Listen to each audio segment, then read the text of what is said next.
I am declaring that I am going to be the most me version of me. I'm going to be fully expressed. I'm not going to hold myself back any longer. But a part of that is placing the boundaries of like, when will that not serve me?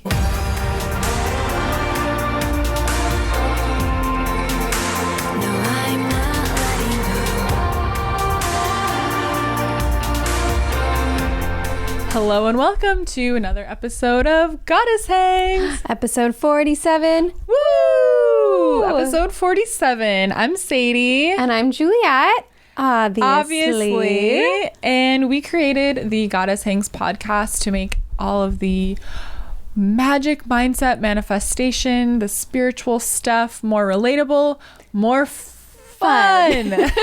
So much fun. And we are so excited to get to chat just us two today. We love having guests, but I feel like even though we talk all day every day, when we don't have episodes of just us two, I don't know, I miss you. I've missed you too. Even though we talk every day, every single day in our group chat with all our Patreon people on the side, sending each other Instagrams. We talk nonstop. We spent all weekend together, and I'm like, I've really missed you, Juliet. I know. We've not had the chance to sit down here and sort of unpack everything that's happened in the past week or so. We've had a lot.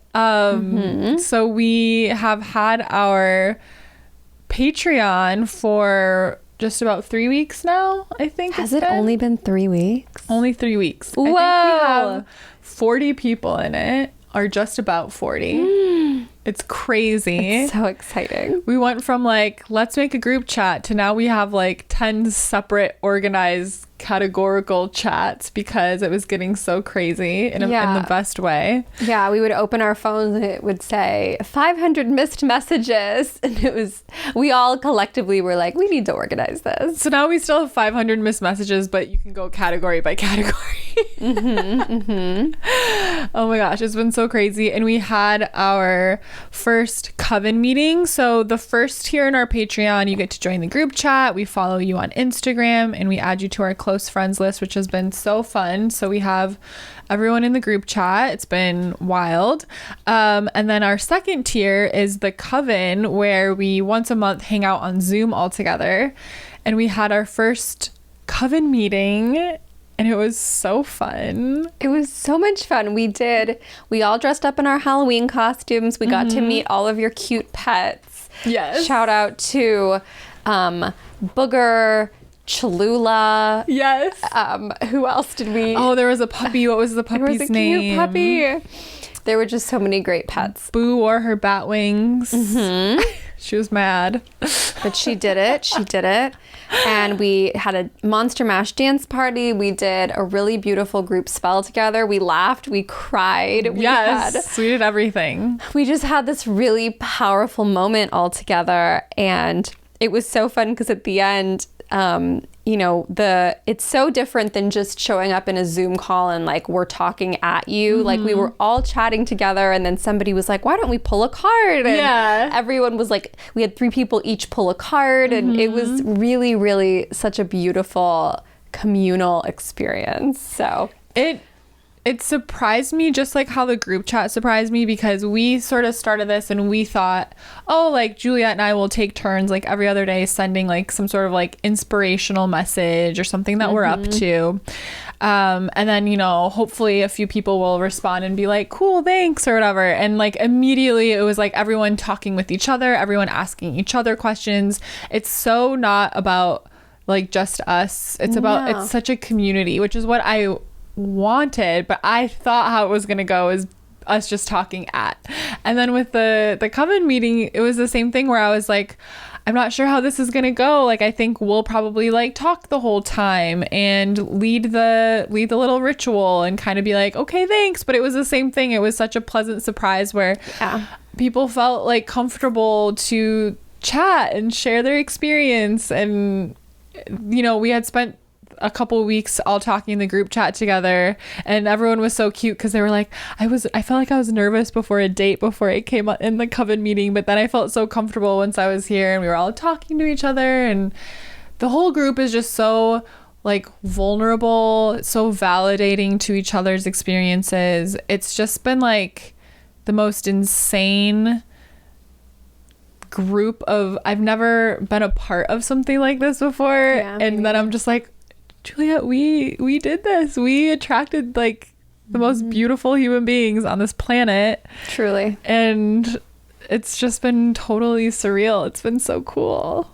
So if this is, you know, if you're getting the nudge, the strong nudge to join, there's room for you. We would love to have you. The girls will welcome you with confetti and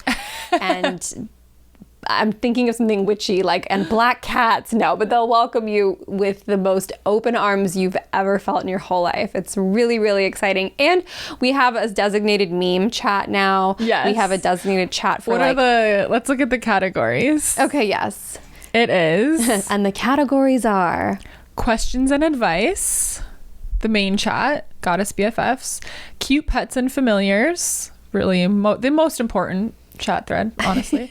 Meme land, shopping hauls, favorite resources, spooky stories and psychic experiences, marketplace where the goddesses can share like things they make and sell themselves, and then our main chat. So probably more to come because it keeps getting creative and like we want more different categories. But oh my gosh, it's been so fun. And if you're like, you know what, the memes sound interesting to me and this other thing, but I'm not interested in the others, you can totally customize your experience and just join the chats that interest you. Although everybody at this present moment, I believe, is in every single chat. Yeah. So. It's just nice because some chats you want to be more involved in, but then some of them you kind of just want to look at. Like the cute pets and familiars, everyone doesn't have to respond to every photo of the pet, but like everyone can put their pictures in that, and then that's sort of one where you just kind of like look through and go, oh, cute.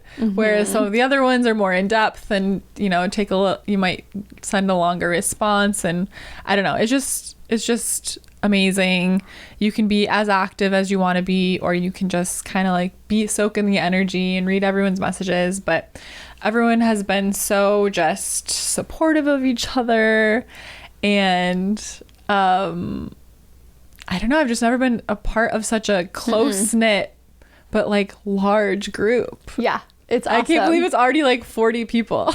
I was never in a sorority, and I know this is not what a sorority is like, but in my fantasy, would be like the goddess sorority. The goddess witch sorority. Yeah. I love it.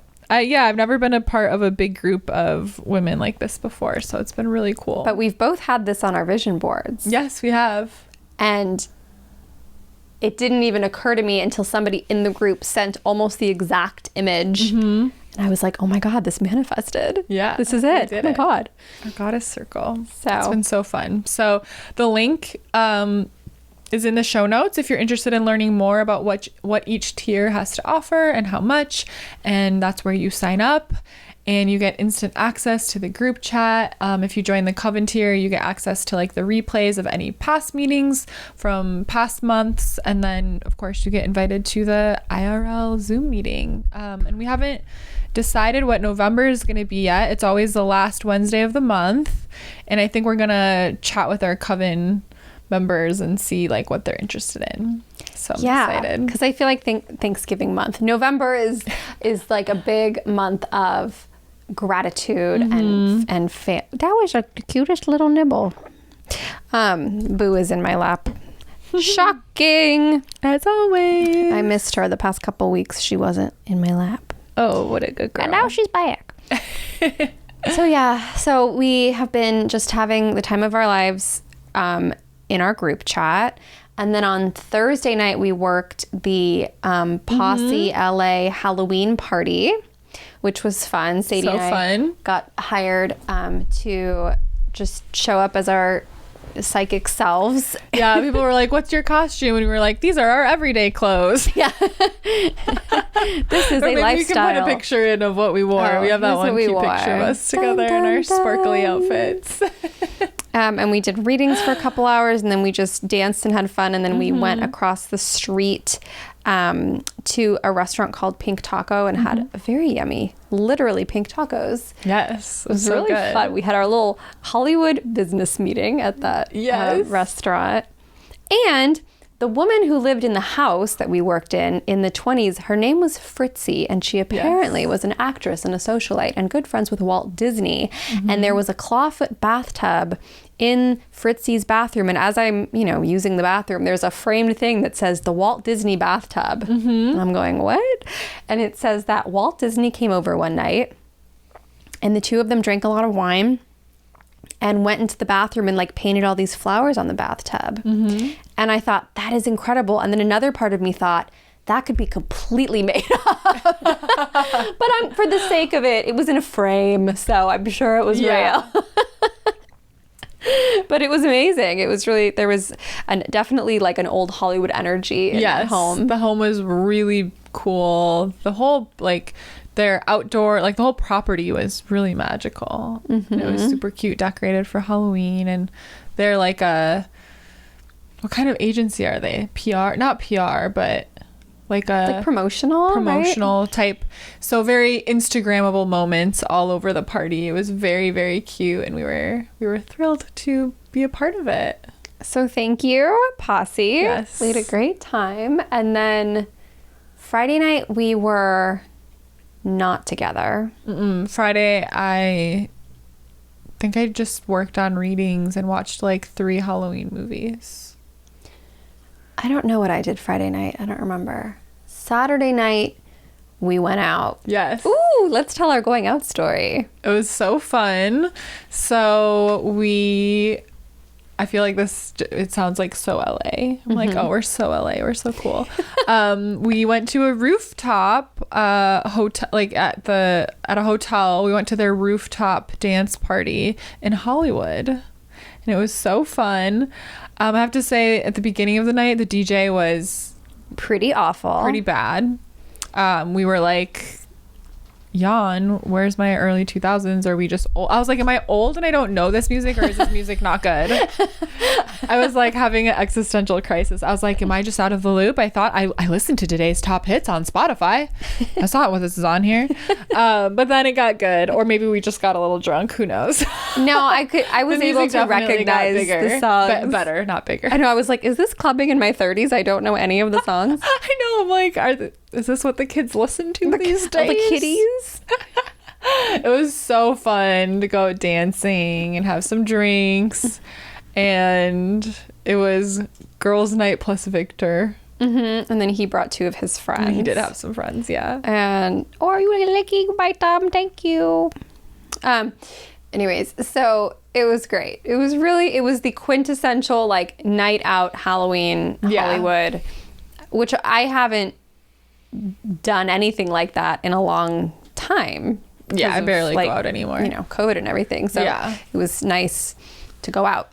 And then the next night was Irene. Irene had a little Halloween gathering at her place, and that was lots of fun. And we wore our matching rodeo outfits. Yes. And then I came home that night, and I was I really live up the holiday. I start celebrating October 1st, and the second it is November 1st, I threw the pumpkins away. I took everything. I'm done. Same with Christmas. The second it's New Year's Day, everything, goodbye. Let's move on.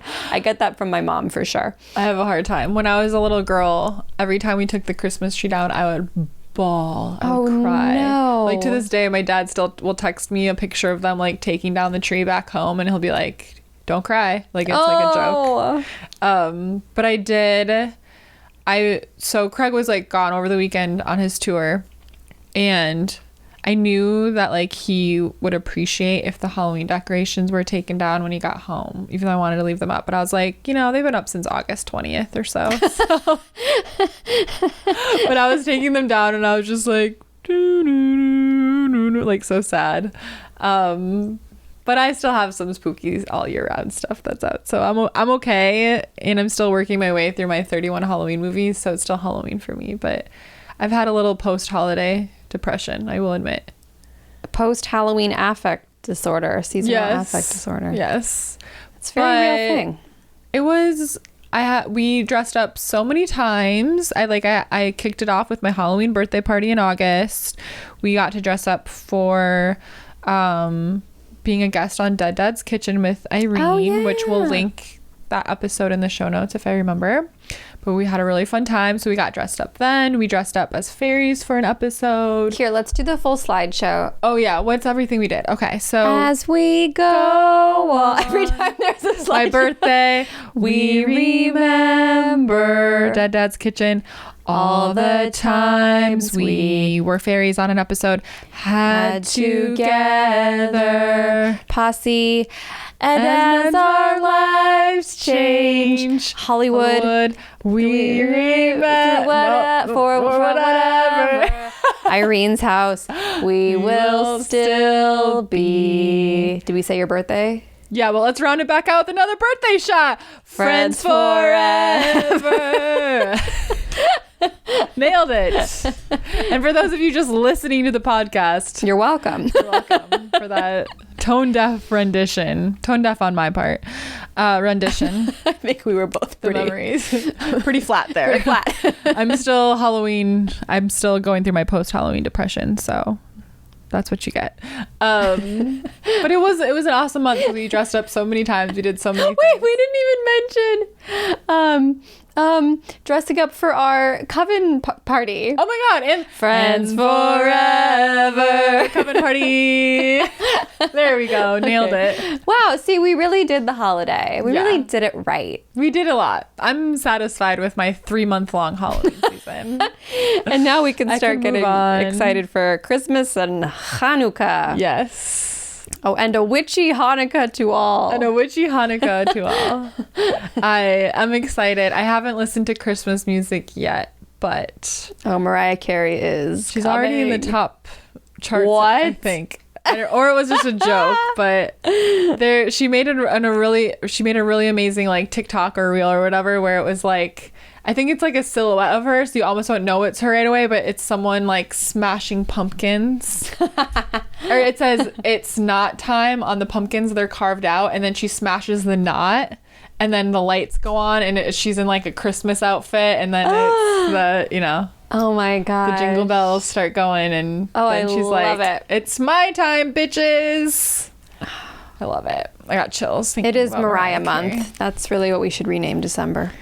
It's really incredible that it's just like one song she did. She'll be forever and ever and ever a part of Christmas. I have 2 things to say about that. The first is that is like my dream as a songwriter. I was gonna say, let's put that to write a song put Mariah Carey in her Christmas outfit on your vision board, but put your face.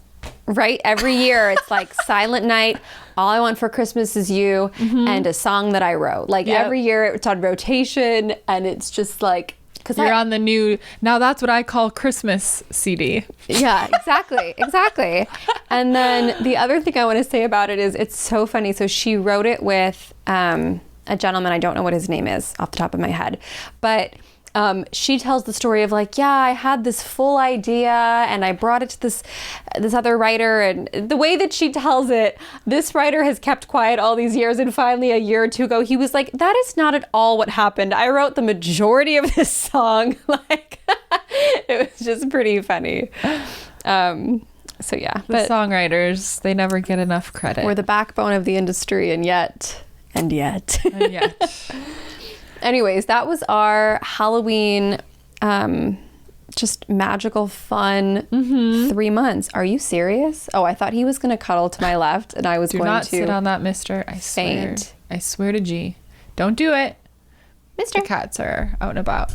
So yeah, we had a fabulous Halloween few months. We'd love to hear, comment if you're on YouTube, comment your favorite Halloween memory from this spooky season or any spooky season, and what you were for Halloween. Let us know what you dressed up as. Yes, and are you already counting down till next Halloween? Yeah, because I sure am. What's it, the 3rd today? So 362 more days. That's it. As of time of recording, when this releases, it'll be like 358 or something? I can't do math in my head. 350. 3:57. But what I can comment below how many days till Halloween. What I can say is your cats always know when I need extra attention. I know. They're extremely psychic. They are. Mr. Cat. He's like, I'm gonna put my butt in the video. Like, I'm not super cuddly, but I'll be near you. That's kind of his thing. He likes to be near. It's like a grandpa that's like, you know, not affectionate, but like he's there for you. Yeah. Like because Craig is gone so much, like he'll sleep, because they both sleep on the bed. And Boo's usually like somewhere in my legs, like cuddled up and really cute. Well, oh my God. One morning I woke up and I was laying on my back and my arm was kind of like this, and she was cradled in my arm. Aww. I almost started crying. It was the cutest thing. So cute. But he sleeps up like with his head on Craig's pillow, like he's my boyfriend. But if I reach out and try and pet him, he's gone. He's like, I want to sleep near you, mother, but I don't want to be touched. No, okay, you go right there. You look very handsome right there. Nice. Here, Juliet, here's some of my fleas. I just saw one fly. So yeah, spooky Halloween. And some of you have been asking about our Oracle card deck that we mentioned one time really quietly in passing. But you don't miss a thing. And it was supposed to arrive at Sadie's house, our sample deck, yesterday. But once it got to Los Angeles, they then shipped it to Nebraska. So it's taking just a little cross-country detour where it will likely be lost. So that's the update on that. But we're very excited. As soon as we get the sample deck and we confirm that we don't need to make any changes and we place the order, we're going to do a pre-sale. So we're excited. Yeah. I'm really excited. As soon as we confirm we love the deck and we're ready to commit to like how it looks, then we will put it up for pre-sale, and everyone that orders a pre-sale will get some fun stickers and stuff in their package as a thank you for ordering ahead of time. And then we're hoping that we'll have the decks in our hands and ready to ship to all of you by like mid-December. So we're hoping that's the case. Yes. We'll see. We'll keep you all updated, but thank you for everyone inquiring. It makes us very excited because we can't wait to see you. Like, we're excited to have the decks in our hands, but I can't wait to see them in other people's hands. Like, I know, I want to go on Instagram and be tagged in like people doing their readings for the day. It'd be like, we made that. Yeah, I'm so excited. So stay tuned. We also have some other very exciting collaborations coming that maybe next week we'll be able to speak a little bit more about, because we'll have a few more things confirmed. But we've been busy being little creatrixes. Yes. And today we wanted to talk about, we thought the holidays are coming up, which is a beautiful time. It's a wonderful time, but it's also a stressful time because everyone's got lots of questions. And if you're here listening to this podcast, you may or may not have recently stepped into embracing more of your witchy goddess energy. You might be someone who is taking the first steps in creating something of your own. I know we have a lot of, goddess entrepreneurs, people that are like, oh my gosh, I am a witch, but my partner's looking at me funny. My friends think it's scary. So we thought it'd be a great time before the holidays to talk about like how we have managed our journey in terms of like how much we've shared with others, how we've handled questions that aren't very supportive, how we've sort of placed boundaries and protected our energy so that we can continue just being the most powerful witch goddesses we can be, and not worrying about like what other people think so much. I'm distracted. She's grooming me. Boo's going to town on Juliet. I think this is a beautiful topic, and we are going to be, this is sort of the one time of year over the next 6 to 8 weeks, or actually like 4 to 8 weeks, where we're all sitting around the table together, potentially we're flying back home, or we're and it's a lot of, what have you been up to this year? And what are you doing? And just sort of having a plan in place. Yeah, like how much you want to share, what you want to share, how to handle if someone's doubting you or kind of picking on you. Yeah. So where do you want to start with this? Well, I think the first place I want to start is with the people that are closest to us and kind of like work our way out from that. Okay. Because we've already had in the group chat, shout out to our Patreon BFFs. Hi, besties. So many people ask, like, you know, my husband, my boyfriend, my partner, they are kind of like spooked by me wanting to be a witch, or they think it's weird, or they're kind of like, okay, like, that's cute, and how do I get them to be more supportive? So when it comes to the people that are closest to us, I feel like my best advice for that is to just kind of do your thing and sort of lead by example of like how this is changing your life, and then they'll start to ask questions and they'll start to notice that like you're changing, you're glowing, you're feeling more confident. Like, your partner is the person, especially if you live with them, your partner, your roommates, whoever is closest to you, your best friends, like, they'll notice the changes happening when you start on this journey. And then just don't push it on people, because people do get weird about witchy stuff and about woo-woo stuff, and just sort of like do your thing, and like, before you know it, they're going to be going, wow, like, tell me more. How did you make that happen? How does that work? Because that's kind of what I did. Craig's always been pretty into, like, when I met him, he had tons of crystals and was very like into learning more about spiritual stuff, but he was like a little spooked by the witch stuff. But I was just like, I'm not going to try to convince anyone otherwise. I'm just going to do my thing. And then I think the more and more you do your thing, people notice how it's supporting you in really positive ways. And they start asking more supportive questions rather than questions with a sort of doubting energy to it. I think that that's all really wise, like to just sort of do your own thing. I would say release any expectation that your partner, your best friends, your family is going to, one, be over the moon excited about it, be extremely involved. Like, know that you're doing it for you. It's your journey, and you and your partner, or you and your mom, or you and your best friend, this doesn't have to be. It would be so cool if it was something that the two of you shared, but it doesn't have to be. And if it's the kind of thing where, you know, it's sort of why it takes a village. Like, if your partner can't do this one particular thing with you, I'm certain, I mean, we can testify that there's a community of people who would love to talk about it with you. So don't want to toot our own horns, but we kind of created it for you. So sign up. A toot. Toot, toot. So I would say just release any expectation, release any feeling of, well, he's not doing spells with me and he doesn't care about crystals, he, she, they.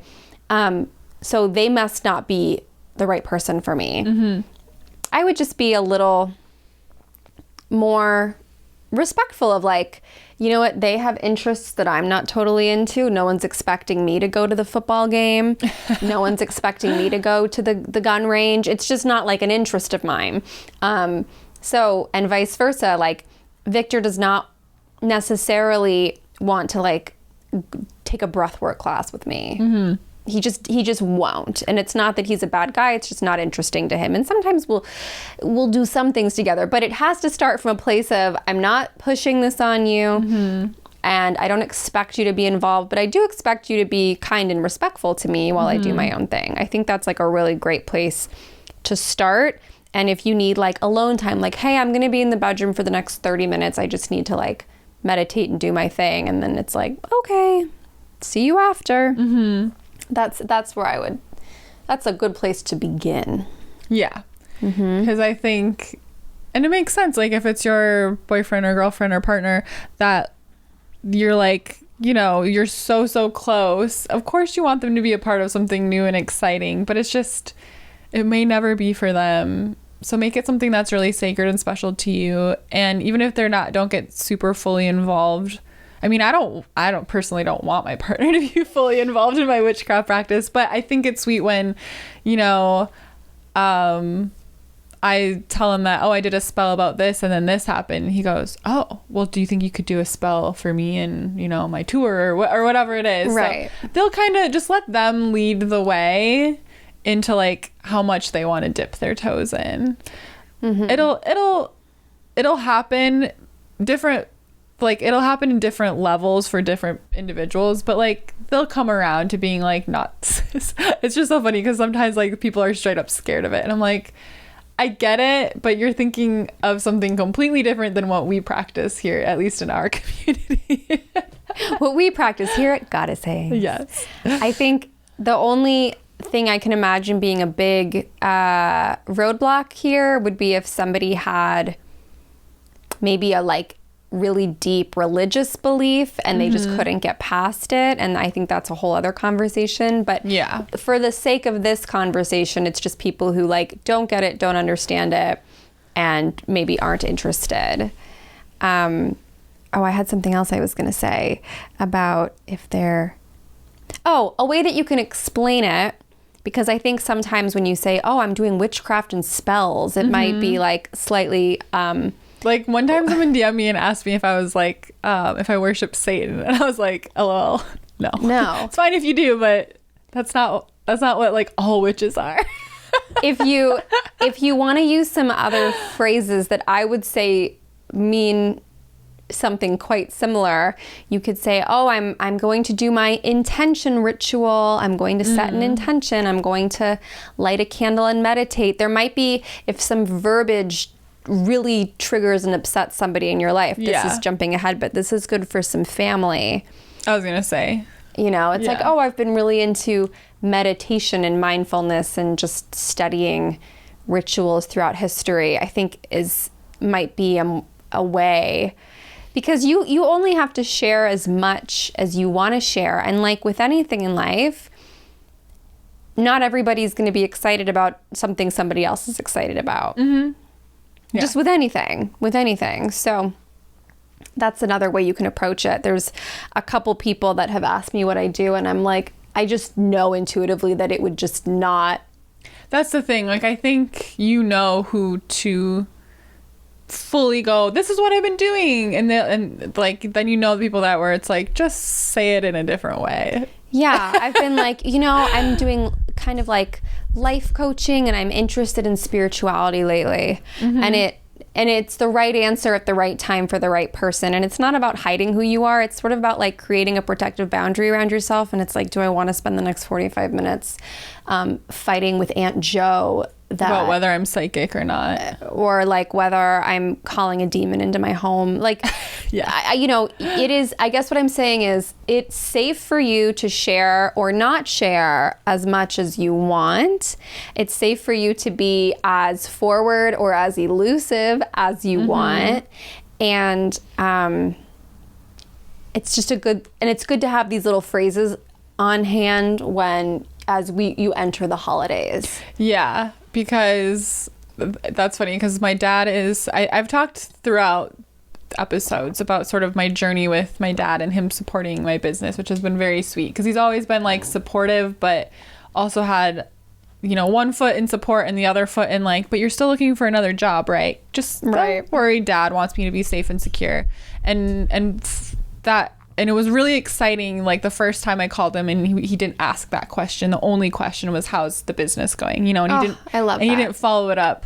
But it was sweet because recently I can tell he's been bragging, because he was like, well, how do I explain what you do? Because he doesn't really want to tell everyone in my rural Wisconsin hometown that like I'm a witch for a living, even though he has like, he's had no issue with it. And my whole family is like Catholic, raised Catholic. So I was glad that he wasn't like weird about that in any way. But it's just like a strange thing to be like, well, my daughter started her own business and she's a witch. So that I said the same thing. I was like, just say I'm a life coach, because I don't technically do like life coaching sessions, but the way we both do readings are very much like kind of like part intuition, part coaching people, I feel like.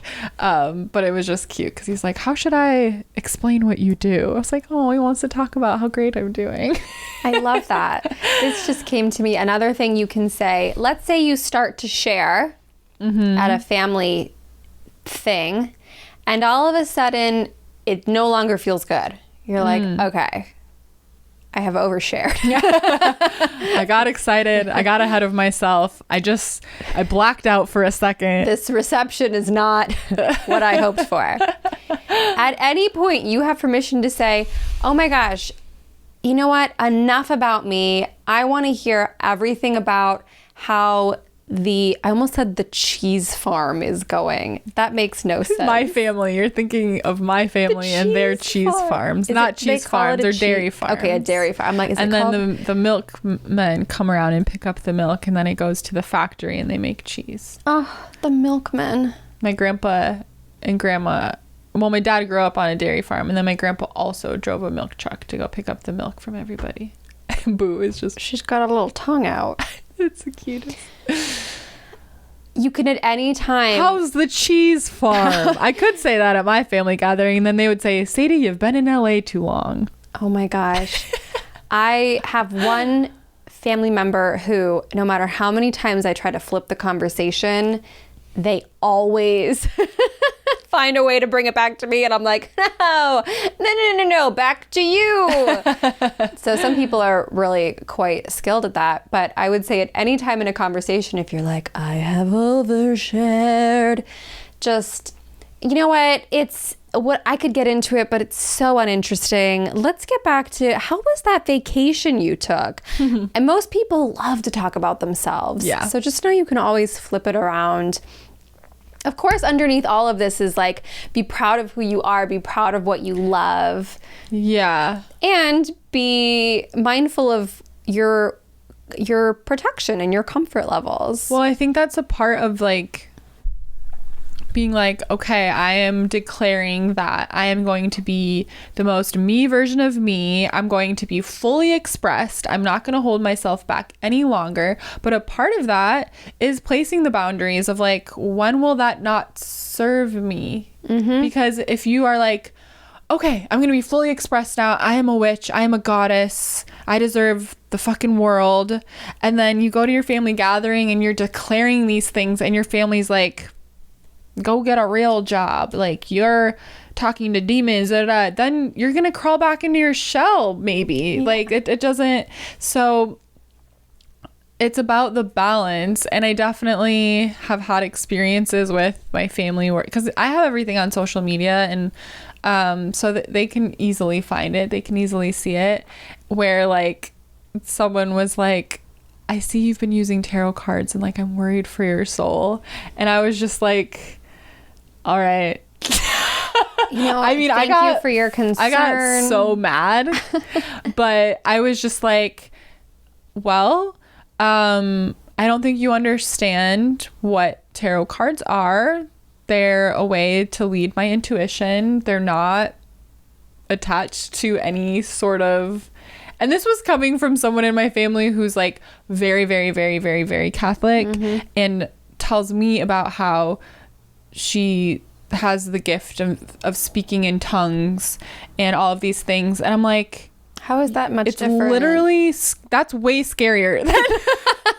I'm like, you channel something that's making you speak in tongues, and you're worried about me? Do you do protection before you do that? Do you know how to place like energetic boundaries with spirits? I'm like, girl, that is witch shit.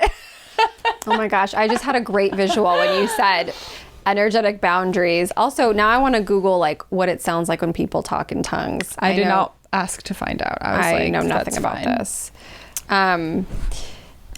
I think I'm just picturing, this is a great thing. So you're driving up to Thanksgiving and you're like, here we go. Put a little black tourmaline in your bra, a little something in your pocket, and you're going to say to yourself, God, angels, universe, energies of the highest good.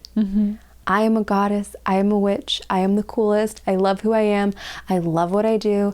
Please protect me, and please give me the perfect thing to say if there's a question that I don't want to answer. Yep.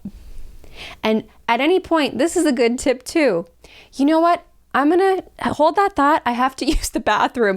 That is a great one. I am so not good at coming up with the thing to say at the exact moment. I am not good at it. Yeah, it comes same. to me later, like a movie, and it's perfect, and it's hours later, and it's too late. Oh my God. Raise a glass if you have arguments in your shower about what you should have said in any given situation. Because I Pour one out definitely- for me and all the times I came up with the perfect thing to say afterwards. Oh my gosh. Can I give an example? Yeah. We were dog sitting for a couple nights we were dog sitting, and I took the dog out for a walk, and I was so excited because I can't think of in how many years maybe I've never taken a dog on a walk. It was so exciting to me. And I was like, oh, I get to take this dog out on my street and smell the fresh air. And this woman had a poodle or some kind of little yippy nervous thing. And we're just walking down the street. And when you go out of my apartment, you can either walk towards this creepy hill where bad things happen, or you can walk towards like the fun boulevard. Like those are your choices. And so I'm alone with this very passive dog, not a guard dog at night. And I'm like, I'm not going to walk towards the unlit, creepy hill. Yeah. I'm going to walk towards the boulevard with lights and people. So I'm walking with the dog, and we're walking on the sidewalk, and this woman's dog starts to go bananas. Like her dog just flips out seeing another dog. And so what she does, which is a normal thing, is she pulls her dog away. But then as she's doing that, and my dog is having zero reaction, zero response. We're just walking by. She drops her phone in the street, which sucks because she's like all frazzled because her dog's flipping out. And then she turns back and yells at me, "You could have gone the other way." And I froze and I said nothing, and I kept walking, and it really hurt my feelings. And then later on in the shower, I was like, I should have said, yeah, well, you could have trained your dog better. And I was like, oh, that would have been so good. But I never do it in the time. So just know you can always say, hold that thought. I have to pee so bad. And then go to the bathroom. And then go in the bathroom and talk to yourself in the mirror. Go stand in the shower. That's where I get my... You're just in your family's home. And you're in like, the shower, fully clothed. In the curtain, and I'm like, I'm like playing the conversation back. I'm like, I've got it. And then you go back out there and say it. And they're like, I forgot what we were talking about. That's how I see that. You could have trained your dog. Oh, but yeah, I just like, there's a time and a place to be so like proud and loud about all of this stuff. And if you want to do that in these situations, like I fully support you, but I don't. Like I am perfectly content and thrilled to compartmentalize my life. And when I go to a big ass family reunion, because I have huge families on both sides, I don't feel the need. I don't want to give my grandparents a heart attack by telling them that I'm a witch. And I don't want to have my uncles argue the science behind why what I do doesn't make sense, because I know scientifically it actually does fucking make sense. And actually I would have that conversation, but not with my uncles. It's just like, don't feel like it. Is it worth your energy? Yeah. That's a great thing. Is it worth my energy to get into this right now?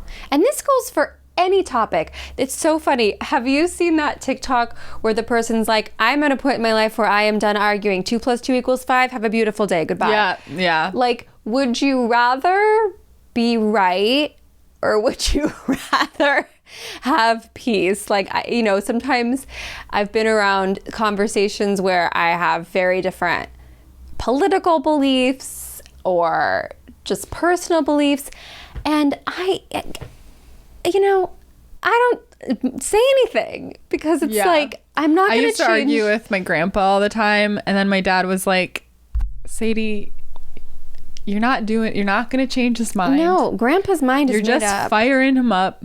Go to your room. And I was like, okay. Grandpa has been voting the same way since 1912. Yeah. Grandpa is 115 years old.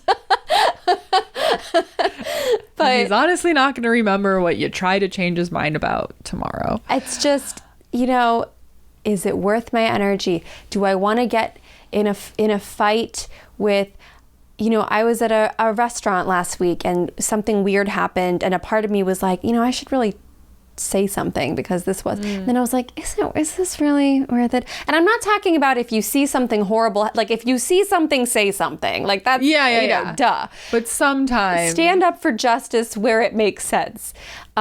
Speak up.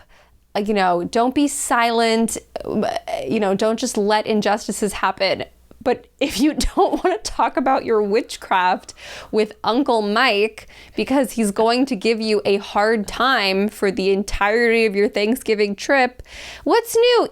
Just been reading some books. How about you, Uncle Mike? Like, you're allowed to be mysterious. Even when I was like, and I mean, I'm still in the beginning stages of my business and this podcast, but even when I was like kind of like beginning and I wasn't super clear on what I wanted it to be, and like someone, a friend or family would kind of be like, oh, like how's the business going, like what's the plan, like, and asking me all these details where it stressed me out, and I was just like, yeah, it's going good. And even though I wasn't looking for other jobs, but I would just be like, still keeping my eye out there, because I kind of wanted to divert the conversation. So like, just, you have no obligation to like share anything about your life with anyone. So whatever makes you feel like safe and secure and like your energy is protected, because I just felt like at a certain point in my business, and we'll see how this holiday season goes, I don't know how much I'll even talk about it now, but it was just like for me to share and not, and I don't know, it didn't feel right yet. So I was like, I'm not even gonna talk about how I'm fully committing myself to be an entrepreneur, because I don't want you to ask me like, well, did you think about this, and did you think about this, and do you have this set up, and this and this? Like, it's not helpful. You're just stressing me out. So I just think it's so important when we go into the holidays to sort of like decide ahead of time where we're placing the boundaries for ourselves of like, you know what, I'm not even gonna bring that up, or if someone asks about it, this is my response, or the times and the places in which family members will be excited about it and which won't get it, and just feel very empowered to say like, this is how this is gonna go for me. This is the holiday experience that I am willing to have for my own peace of mind.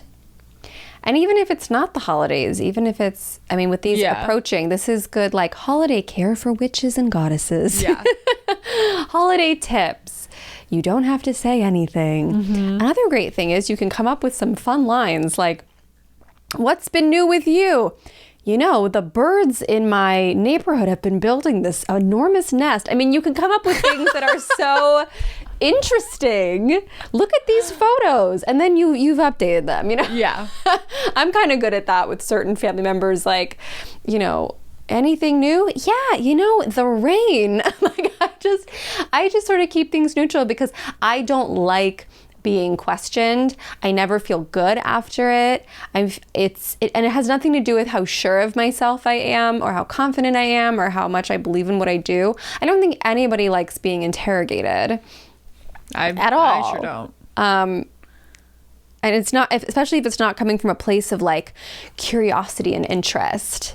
It's a challenge. Yeah. So you can always go take a shower in the middle of the family event. You can always divert and ask about the cheese farm.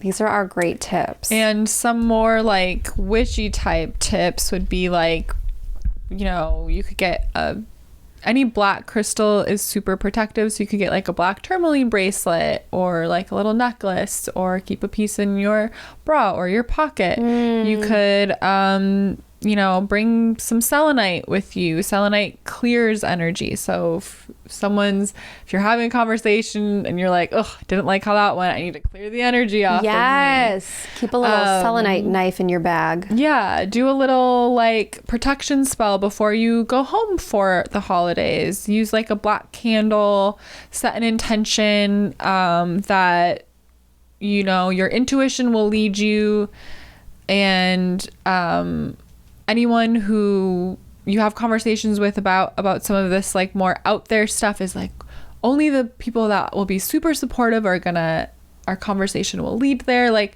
set your intentions,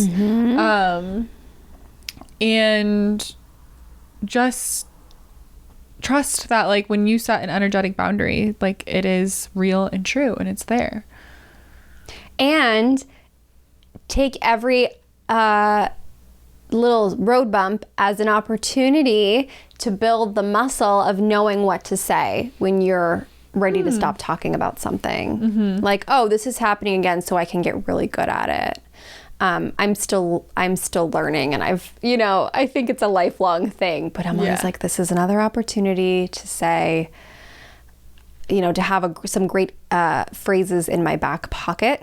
I was going to make a joke. You were like, some witchy things. I'm like, you can throw salt at them.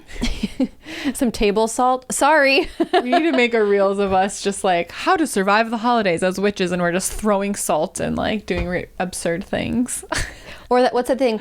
We see something and we're over there. What's it sound like? I see that toxic person and we're walking the other way. Like when that toxic person and we're walking the other way. Yeah, we'll find that idea. And we can put it against a green screen of a Thanksgiving table. And like the thing says like, witchcraft isn't real, and we're walking the other way. I love it. Done. Go get a real job. We're walking the other way. I would love to hear from you. You can comment on YouTube. You can DM us. We will definitely talk about this in the Goddess BFF Patreon group chat. But like, what are some ways that you like to set boundaries? What is something that you're listening and you're like, oh, I didn't think about that, but I'm definitely setting a boundary about this thing this holiday season. I'm super curious. I know that I will definitely be working a little ritual before I go home. But honestly, for coming from a rural Wisconsin Catholic family, everyone's been more or less quite supportive, and they're like, okay, you think you're a witch? That's fine. They're like, all right, that's interesting. And I haven't gotten too much pushback, so I'm very, very, very grateful for that. So it'll be interesting, because last year I did not go home for Christmas because I got COVID over Christmas time. All right. I never go home for Thanksgiving, but I've got pretty good practice with Craig's family, because they all follow me on Instagram and stuff, and like they ask me questions, but they're very sweet and supportive, and they're just like, oh, okay, like you're a witch, cool. I think another great thing that you can say about this is like, you know what, I think we're just gonna have to agree to disagree on this one. Yeah. But I love you so much, let's talk about something else. Yeah. I think most people will be sort of disarmed by that, like, oh, okay. I just know that there's so many people in our group chat that's like asking for all of this witch stuff for Christmas, and I'm like, prepare yourself, because some members of your family, I don't know who's all gonna be around when you open that stuff, but they're gonna be like, what the? Yeah. What is that? What's that for? What are you gonna do with that? Who gave you a cauldron?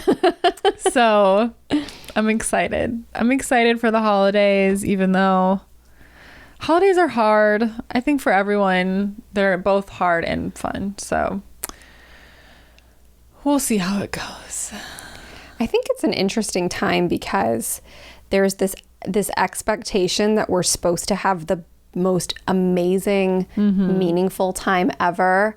But I think for most people, like we said, it's kind of a stressful time. There can be like tension in families, or they feel like they can't regain the magic that they had when they were a kid. And I remember I've had Christmases where I was so frustrated, because I was like, aren't I supposed to be feeling something more than what I'm feeling? It's like, and that was more stressful than just being like, oh, this is a nice day, like let's open a gift. So yeah, there's always, it's the same with like going out on Halloween, going out on New Year's, getting together for any holiday. Like Valentine's Day can be super disappointing, even if you have someone with, because you're like, I hope they do something big and extravagant, and then you're like, oh, all they did was get me a card and a box of chocolates. I thought they were gonna do something big and romantic. Like, we build things up in our head so much. So I guess that's another thing, is don't build up in your head that everyone's going to be challenging you and questioning you. But it does happen over the holidays to all of us, I think, especially when you're the younger end of like the family. I mean, I have a lot of people that are even younger than me in my family, but I'm kind of in the middle. But it just goes with being in your like 20s, teens, 20s, 30s. I just think everyone's always questioning what you're doing. I know, nobody's asking Aunt Barb in her 40s about her life choices. You said Uncle Mike and Aunt Barb as your examples, and that's both my parents' names. Oh, that's funny. Well, they're fresh in my mind. But yeah, it's just like, they're my aunt and uncle. Decide.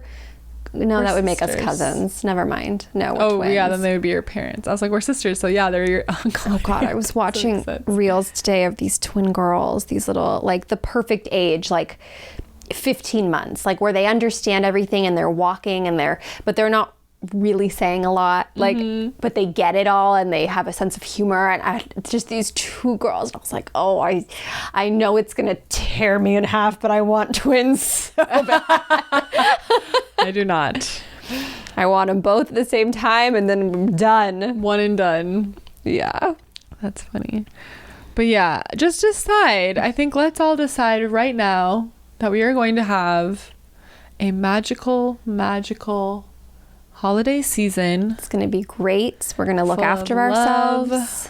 Self-love, support. Was there something in our Patreon today? The girls are now organizing a gift exchange. Yeah, they want to send each other letters and a Secret Santa thing. There's 40 of us, so I'm like, you guys take the lead on that. Organize that. I have no idea how to make that happen, but I am excited if we do. So get in now if you want to be in Secret Santa. The party planning committee, the committee to plan parties. Yeah. Oh man, but yeah, I think the best thing you can do on any holiday is release any way that you feel like you're supposed to feel, release any expectation, vision of what you think is supposed to happen, to just be really present and find something to be grateful for, because I'm sure there's something you can find. And whenever I sort of release what Valentine's Day is supposed to look like, what Christmas is supposed to look like, it turns out I usually have a very nice time. Yeah,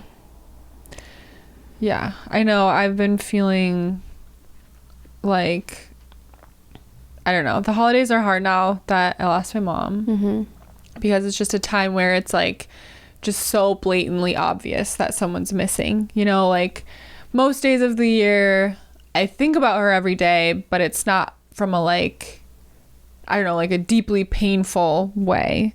And then at the time of recording, my mom's birthday is tomorrow, so I've had a really difficult week. And so that's like my mom's birthday, and then Thanksgiving, you know, I miss her. She was diagnosed with her terminal cancer Thanksgiving weekend, so that brings that up. And then I remember that Christmas, which was shortly after she was diagnosed, I remember we had this moment where we looked each other in the eyes, and it was this moment of understanding that might be our last Christmas together. And at that time, like, I was like, no way. She's like feeling good again. She looked so healthy. We have family pictures from that Christmas Eve where she's just like glowing. So my, I guess, ego wanted to go, no way, she's getting better. But we decorated the tree together and we looked at each other, and it was just this sort of like moment where I was like, this is our last one. So with all of this holiday talk, I'm also sending love to everyone who has someone missing very close in their family, because it's really hard. And yeah, that's it. I'm there with you. It sucks. Like, I'm so grateful for everything in my life and my whole family, but I don't know, the past few days I've just been feeling that sort of like, why did this have to happen to her and happen to us? And it's okay to feel like that too, even though most of the time I'm practicing gratitude and making the most of it and empowering myself out of that situation, because my mom has so much to do and is such a big part. I feel like she's like the CEO, co-founder in spirit. She gives me so much direction in my business and on this podcast. And but no matter how connected you are, it still fucking sucks. Of course. So sending love to everyone that's going through that the holidays too, because it's really hard. But now that we've gotten emotions out of the way, should we do a Psychic Babes hotline? Sure. Let's do it. Psychic Babes hotline. Let me grab my computer. Here we go. We have... I'm really enjoying this episode. Yeah? I hope you guys are. It feels so personal. It is. It's something that, regardless if it's about like witch stuff or woo-woo stuff, we've all been there with our family where we're like, I just really don't feel like being questioned right now. I don't really feel like talking about this. Like, yeah. And then the holidays, you feel like you have the same conversation like 50 times over. I feel like, where it's like, I just had this conversation with that uncle. Can you just go catch up with him about it? I don't want to repeat everything. I've seen some things where people send an email like, I'm looking forward to seeing you all at Christmas. No, I am still not married. Please don't ask about it. I am currently doing this for a job. I don't want to talk. Like, people like will email out like their I should do that. Boundaries ahead of time, that's a move. I don't think I would. My grandma Olson, every time I see her, she grabs my hand and goes, still not married yet. And I go, I think you would know if I was married, Grandma. This is being dramatic. And that's the side of my family that is so huge. Like, because she teases me about like not being married and not having any children. But I have like 50 cousins, and then I have like 50 more second cousins or whatever it is when your cousins have babies. So yeah. she has probably over 100, not exaggerating, grandchildren and great grandchildren. But she's waiting, and she's on you. Worried about me. I'm like, the audacity to care if I have a child. It's so funny. But anyways, we have a 1-800 Psychic Babes hotline question from Kaylee. Kaylee says, I'm having such a hard time figuring out what my role/purpose is in this lifetime. I feel like I'm here to do something big, but I'm not sure what that is yet. Please help. Sad face. Oh, Kaylee. Kaylee, boy, can we relate. Oh my gosh. So, I was obsessed with purpose for 10 years before I figured out my purpose. Mm-hmm. And our purpose in life, Kaylee, write this down, is to be ourselves. To do what we want to do. Our purpose in life is to honor our desires, and that leads us towards the big things that we're meant to do. I have so much I can say about purpose, but what do you want to... I think it's a tricky thing to unlearn when we think that our purpose must always be tied into how we earn money. Mm-hmm. And I think in the best case scenario, which is what you and I are striving to do, is we link the two. Well, I think that when we are in our purpose, it leads us to the greatest amount of abundance, but it's not so like what you're saying, like it's not literally tied to like the career path. Like your purpose isn't necessarily to be like a doctor or a teacher or like something so like literal.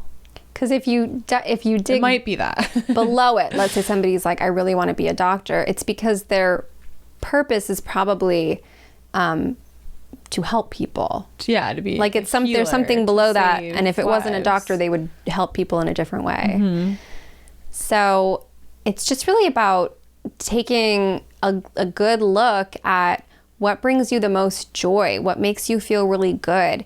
It doesn't always have to be something so angelic is how I would put it. It doesn't have to be a nurse or a missionary. Maybe your purpose, we've sort of talked about this, is to like make hair accessories that you think are going to like light up people's day. Or maybe your purpose is to rescue baby bunnies. And like, it's just whatever makes you feel the most alive. And then that's the energy and that's the vibration that then inspires other people to start doing what makes them feel most alive. Even if it's like, I just love raising chickens. Yeah. And then all of a sudden I'm selling these eggs and I'm teaching courses on how to make the perfect chicken coop. Like, you just never know what's going to lead to what. So I would stop looking for your purpose on Indeed.com and going within and thinking, what do I love? What lights me up? What makes me so happy? And building a life around that. Like, I think one of the best examples is like, and I mean, I'm dating a comedian, but I've always been a huge fan of comedy. But they, at first glance, like being a comedian might not seem like a deep job, like something full of like so much purpose. But I'm like, do you know how fucking important it is to make people laugh? Like, oh my gosh. When I lost my mom, all I did, because I was like a zombie and I couldn't handle being like in real life, is I watched stand-up specials and I watched my favorite funny shows over and over and over and over again. Because when laughter is coming out of your body, even if it's for 3 seconds, in those 3 seconds you feel good and nothing else is happening. You forget for 3 seconds that, you know, something is weighing you down, something is, you know, you're grieving or whatever. So like, that's an example of a job where at first glance you might not go, oh wow, that person's really serving their purpose to like serve humanity, but it's really important. So whatever you want to do, know like what Juliet was saying, like it will bring someone joy, it will bring someone inspiration, it will bring other, like it will serve the greater good when you turn in and go, how do I best serve myself and like what makes me feel really good. So some things you can think about is like, what did I want to be when I was growing up? Because when we're little, our ego doesn't argue ourselves out of things. When I was little, I wanted to be a witch, and here I am. When Juliet was little, she wanted to be a singer-songwriter, and here she is. And a teacher. Yeah. I wanted to be a teacher when I was little too. Really? I played school with my dad every day after I got home from school for probably 6 consecutive years. Oh, wow. Like they got me like teachers' books and bells and stuff because I like teaching. Yeah. And it's fun to do it in this way. It was hard to do it in preschool, although I love that age group. But yeah. Anyways. Now we both teach, even though it's in a different way than what you would think of. Oh, my purpose is to be a teacher, but I never saw myself in a classroom. My brother is a teacher in a classroom, so we're both like serving a purpose of teaching, but in our own ways that light us up. So think about what you wanted to be when you were little. Think about like, what are you the go-to person for in your friend groups, at jobs you've had, in your family, that like it really like feels good and lights you up when you can like help someone with that thing. Because I think an important part of purpose is to serve, but it's not like, sometimes, like I said, like you're serving a purpose when you make someone laugh or bring someone joy. So like, what are you the go-to person for in your like groups? I think that can really clue us into like, oh, that would feel really good if I did served in that way, but did it this way, that excites me. And just think about like, journal on like, if I won the $100 million jackpot lottery tomorrow, so I don't have to work ever again, what would I do? What would I do with my time? Like, how would I help? What would I create? And you just have to start asking the questions, and then very quickly you'll find like the little pieces of things that excite you, and you'll follow down that path, and it'll slowly come together into the greater thing. Because like for so long I was like, what's my purpose? And I was waiting for it to fall into my lap and be this like gigantic aha moment, and that never happened. What happened was I invested in a course about manifestation, and it made me reflect and ask me a lot of questions. And then I started to go, okay, well, maybe I'll try something like this. And where I'm at now is a culmination of trying lots of little things and following breadcrumbs and trying to put out this offer. Didn't like that. Trying this thing. Tried to start a podcast by myself. Didn't like that. Forced Juliet to start with me. Woohoo! So just start trying stuff, and like whatever sounds fun, sounds exciting, give it a shot. And then if you don't like it, you learned that you didn't like that thing, but it's not going to be a big aha moment. Usually it's not going to fall in your lap. Right. Someone else isn't going to tell you what it is. We're the journey of our life. Like, our purpose is something that's constantly changing, I think. And our purpose in life is to continue to learn more and more about ourselves and just deeply honor like what we desire to be, who we desire to be, what we desire to have. So you just really have to start learning how to like love yourself on a level where you're like willing to sort of like take the leaps of faith that are usually involved in starting to follow your purpose, and trusting yourself and like just putting yourself out there and trying things, and that is how you will find it. And you are here for something big because you feel like you're here for something big. We're all here for something big, but you have to start really digging in to like what that means for you. Yeah, couldn't have said it better. Hallelujah. Amen. So that is on purpose, one of our favorite topics to talk about. What time is it now, Juliet? Spooky time. Okay, so here, do you want to read? Yeah. So Juliet suggested that we look at some of the past life stories from, what's the show again? There's a Netflix show, I think it's called Surviving Death. It has a blue cover with like a butterfly on it. Love it. And it's really good. I like the first episode, which is near-death experiences, and I like the last episode, which is reincarnation. There were episodes on mediumship in the middle, but I liked the first and the last one the best, which is why I think they bookended the series with those. But this one, and we may have talked about this on our Children Who Remember Their Past Lives episode. I don't recall, but this is... We'll link that episode too. I'm sort of obsessed. We're both sort of obsessed with Children Who Remember. Can't wait to have a kid that says spooky shit. And parents think boy is reincarnated pilot. And this episode was so wild. You could like, you met the boy and it was a whole thing. April 5th, 2004, nearly 6 decades ago, a 21-year-old Navy fighter pilot on a mission over the Pacific was shot down by Japanese artillery. His name might have been forgotten were it not for 6-year-old James Leininger. I don't know how to say his last name. Quite a few people, including those who knew the fighter pilot, think James is the pilot reincarnated. They're both named James, so if that's confusing. Interesting. James's parents, Andrea and Bruce, a highly educated modern couple, say they are probably the least likely to have a scenario like this pop up in their lives. But over time, they have become convinced that their little son has had a former life. From an early age, James would play with nothing else but planes. But when he was 2, the planes their son loved began to give him regular nightmares. I'd wake him up and he'd be screaming and he would say, "Airplane crash on fire, little man can't get out." Oh, I just gotta chill. Get out. Wait, I like how they said highly educated modern couple to make sure you don't think there's some hippie woo-woo These people. liars. They're like, trust us, these people. They have degrees and they're from the modern educated, times. they're modern. So they could not be making They're not those spooky witches that make things up.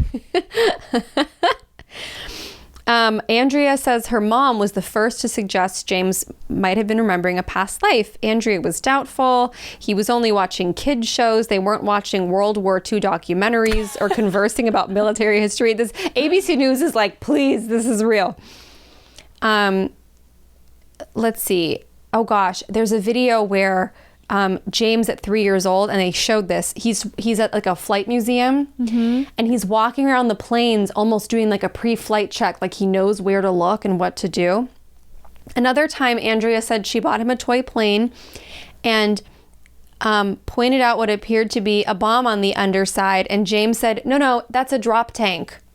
He says, no, Mom, don't be silly. She said, I'd never heard of a drop tank. I didn't know what it was.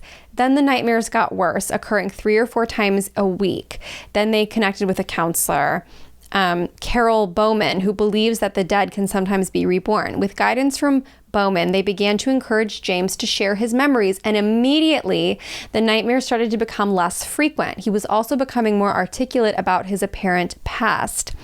Bowman said James was at the age when former lives are most easily recalled. They haven't had the cultural conditioning, the layering over the experience in this life, so the memories can percolate up more easily. So it seems like it's between like 2 and 5 or 6 when this happens. Societal conditioning. Yeah. And the first 5 years of our life, our brain is 7 years. 7 years. Our We brain absorb is everything. fully forming. Yeah. We're a walking subconscious mind all that time. Over time, James's parents say he revealed extraordinary details about the life of the former fighter pilot, mostly at bedtime when he was drowsy. They said that James told him his plane had been hit by the Japanese and crashed. Andrea said James told his father he flew a Corsair and that they used to get flat tires all the time.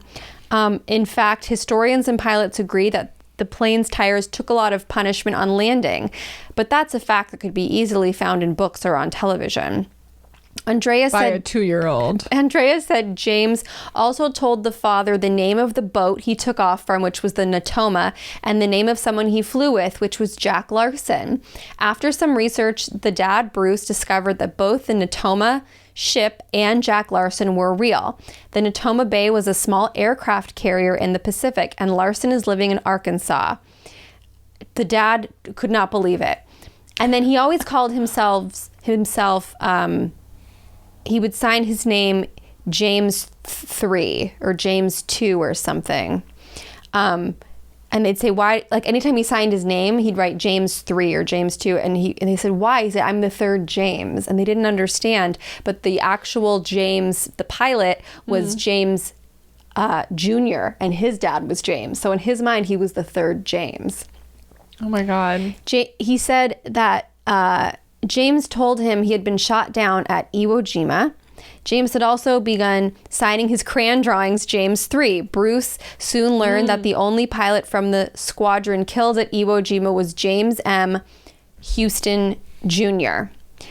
Bruce says James also told him that the plane had sustained a direct hit on the engine. Ralph Claiborne, a rear gunner on a U.S. airplane that flew off the Natoma Bay, says that his plane was right next to the one flown by James M. Houston Jr. during a raid in 1945. I would say he was hit head-on right in the middle of the engine, he said. Bruce said he now believes that his son had a past life in which he was James M. Houston Jr.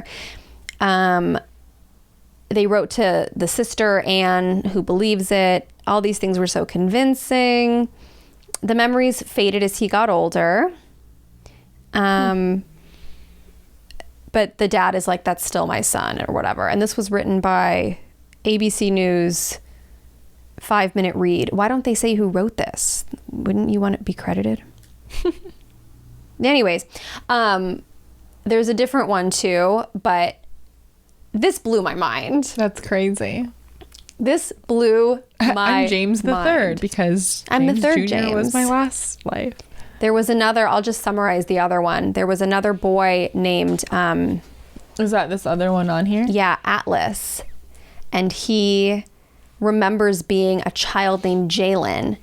And he knew the full name. He said, my mother's name was Washington. And there was a boy who under the age of 2 had, I think, been killed. It was a really bad situation. But he remembered, and so these people came and they're like, which one of these is the playground you remember? And every picture set they showed him, the kid got it right and was like, that was my house, that was my mom, that was my dad, that was my playground, that's the car. and he was like 3 years old, and he just knew. And he would call it like my other mom or my first mom. And then there's sad stories. I think we talked about this in that other episode where the kids feel so unsettled. They're like, I want to go home. Yeah. Like they're not quite fully in their bodies yet in their new lives. Yeah. But that gave me, I have all the goosebumps. Very spooky. That's this one? Yeah. Can I read it? Oh, yeah, Atlas. you read it. Okay. I sort of said what it was, but yeah. Okay, Atlas, who was born in 2014 and was 5 years old when the segment was filmed, answers questions about his past life in a way consistent with the life of Jalen Robinson, a Brooklyn, New York boy who was beaten and suffocated to death by a babysitter in 2005. Robinson was 19 months old at the time of his death.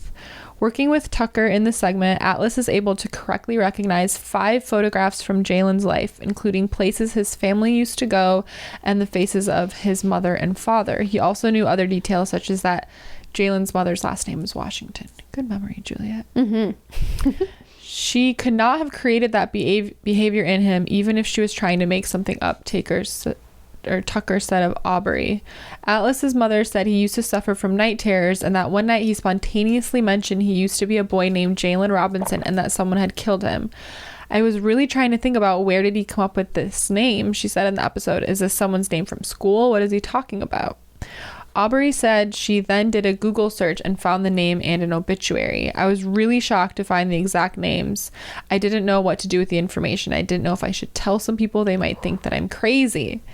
Her research led her to Tucker. Tucker said he has been studying this phenomenon for 20 years and focuses on children because they are the most likely to retain memories of previous lives. Their memories are not likely to be influenced by knowledge of the past. While he starts from a place of skepticism and says he studies each case objectively and as scientifically as possible, Tucker said he's also become convinced through his work that there is more than just the physical world, that there is a larger reality. Then it ends. Surviving Death is currently streaming on Netflix, and I haven't watched it yet. And once I'm done with my Halloween movies, you'll like this episode. You'll really like this episode. There's also the first episode, the near-death experience. Not even near-death. People who have died and then come back. That one was so beautiful. I think we should do an episode about near-death experiences. So if any of you have had a near-death experience, DM us. Let us know if you want to share your story. Because I think it's so interesting, and I don't know, there's something so comforting about learning more about death. And just so people that have like died and come back and they've seen things, experienced things, and then when people remember their past lives, it's just like, oh, like I'll be back. Like it's, I don't know, it's interesting. Yeah, if I really focus, I can remember some stuff. But it's that weird thing of like, is that helpful to my life right now? Yeah. Like, do I really need to get so caught up in that? Because we talked about our past life hypnosis, and I was remembering stuff from being like East Coast Victorian era scullery maid and just scrubbing and cleaning and scrubbing and cleaning. And then I also have memories of like 50s diner, 1950. I've always, since I was very little, like something about being like a teenager in the 1950s, I like remember. I don't know. I definitely have moments where like I'll be doing very mundane things like brushing my teeth or doing the dishes, and I have these like moments where I kind of like have to shake myself because I have it's not deja vu, but it's similar of just like, oh, I've done this before in a different body. So like deja vu, you feel like you've experienced it before, you remember it but as yourself. And I have these weird like moments just doing mundane stuff where I'll just be like, it's almost like I like time warp into another like life for like a quarter of a second. I just kind of like have to like go like, oh, like that. It feels weird where I'm just like, oh, I've like, I don't know, I've brushed my teeth so many times, but like not just in this body, like other, I don't know, it's so weird. Just, I think it's when I'm like drowsy and sort of like kind of like almost like falling asleep like while getting ready for bed, or like kind of like zone out while doing the dishes, and I just sort of like go into this other place, and then I'm like, oh, it's creepy but fun. We could talk about this forever. Ooh, but this is we like this life. We like this life. We'll keep it. We'll keep it. As long as we can. Yes, grateful for this life. Well, goddesses, thank you for another amazing episode. Yeah. We have some really fun guests coming up for you all. So this month is going to be jam-packed, full of goodness. Make sure you're following us on Instagram at Goddess Hangs. I am Sadie Olson. I'm at Juliet.Piper. You can still sign up for our email list if you haven't already. And when you sign up for the email list, you get a free gift from us. Money spell. Money spell. You can also still leave us a review on Apple Podcasts. Before you click submit, screenshot it, then click submit, then email the screenshot to goddesshangs@gmail.com, and we will send you our custom-made goddess meditation as a thank you. Thank you to everyone who has done that, and thank you for all of the amazing 5-star reviews. I love looking at them and reading them. It makes me feel so grateful, and we love you all so much. And like we've mentioned, if you haven't joined the Goddess BFF Patreon, what are you doing? You're sleeping on a great opportunity. Wake up, Boo. You're sleeping on an opportunity. Boo, you're sleeping on an opportunity. Anything you'd like to say, Boo? Put a meow in the mic. Nope. Meow. She's like, no, thank you. She was meowing up a storm earlier today. So make sure you join us on the Patreon. We would love to see more of you in the group chat, at the Zoom meetings. We can't wait for our next Coven meeting. We're so grateful for you all. Did I forget anything? I think that's the scoop. That's the scoop. Happy almost holidays, and we'll see you next week. Bye.